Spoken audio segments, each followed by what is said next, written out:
Welcome back to another interesting tutorial about Brave browser. In today's video, I will show you on how to update extension in your Brave browser. Let me show you how.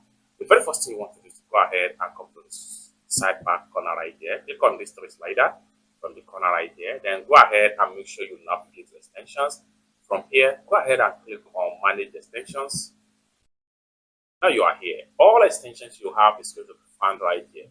However, for you to update your extension to the latest version and have some of the new version about a particular extension features, so what you need to do is to make sure turn on this developer mode first.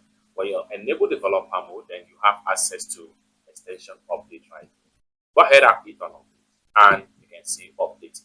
So the current version of that particular extension is going to automatically update, and you continue enjoying that extension in good and security and whatever that have been improved as far as the update of that particular extension is concerned.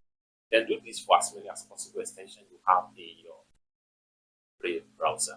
It's that simple. For more tutorial like this about how best to use your Brave browser, consider subscribe.